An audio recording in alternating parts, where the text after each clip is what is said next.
'n Engel besoek vir Sagaria in die tempel.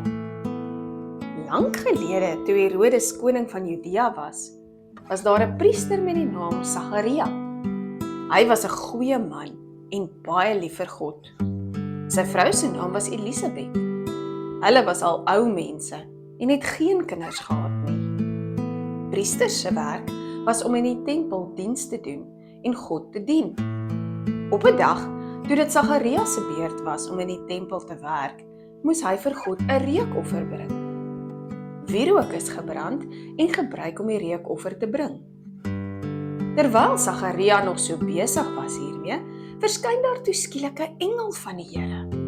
Sagaria het om boeglam geskrik en hy was bang. Maar die engel sê vir hom: "Moenie bang wees nie, Sagaria, want God het jou gebede gehoor. Jou vrou Elisabeth gaan 'n baba seentjie hê en jy moet hom Johannes noem."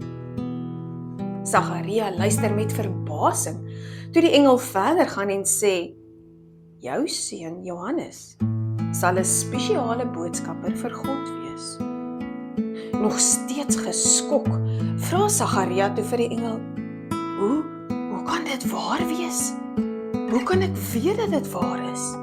Ek is dan al 'n ou man en my vrou is ook al baie oud." Daarna antwoord die engel en sê: "Ek is engel Gabriël, gestuur deur God met hierdie goeie nuus vir jou. Maar omdat jy dit nie glo nie, sal jy stom wees tot die seun gebore is."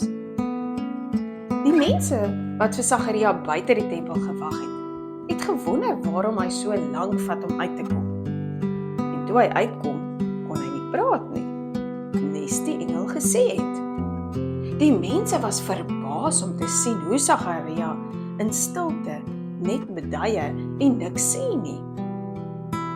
Hy het toe huis toe gegaan, na sy vrou toe, en op 'n skryfbordjie vir haar vertel wat gebeur het.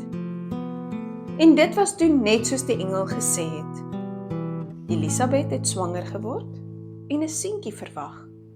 En die Heilige Gees het klaar sy hartjie gevul.